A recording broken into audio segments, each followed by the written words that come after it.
ये गोटे बहुत बड़ा ऐतिहासिक कार्यक्रम ग्रामांचल जो समस्या गुड़ाक लोकंर ग्रामांचल जेन भाया भाव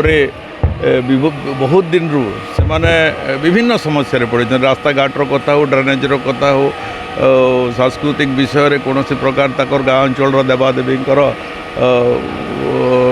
आश्रयस्थल कथा जो कि विभिन्न प्रकार जेन विकास गुड़ाक बहुत दिन पेंडिंग रही बहुत दिन बकाया रही जाए ताकू संपूर्ण भाव में गोटे गाँव को विकसित ग्राम करने सरकार बहुत बड़ योजना कर योजना सफल करवा लगे आज आम समस्त को आह्वान करूँ। आज माननीय मुख्यमंत्री ओडिशा ताकू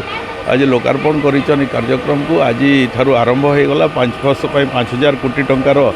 योजना रखा जाए आवश्यक स्थल एडिशनल बजेट्र भी किसी व्यवस्था करा तेणुक ये योजना को संपूर्ण भाव में आम जो सफल करें ग्रामांचल गाँव गुड़ाक विकसित हवा आ मुख्यतः मौलिक अधिकार जो रही मौलिक सुविधा जेनटा के कहुचे लोक पाइपारे गाँव सामाजिक स्थिति आर्थिक स्थिति सांस्कृतिक स्थिति गोटे परिवर्तन हवा लोक गोटे स्वच्छतार सहित गाँव में जीवन यापन करें तेणुक ये गोटे बहुत बड़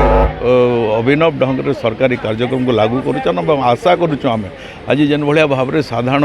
लोक प्रतिनिधि मानकर पंचायत स्तर हो ब्लॉक स्तर प्रतिनिधि मानकर जेन मानकर आम देखुचु से जेन भाया उत्साह सृष्टि आम समस्ते मिसिक कार्य को सफल करूँ।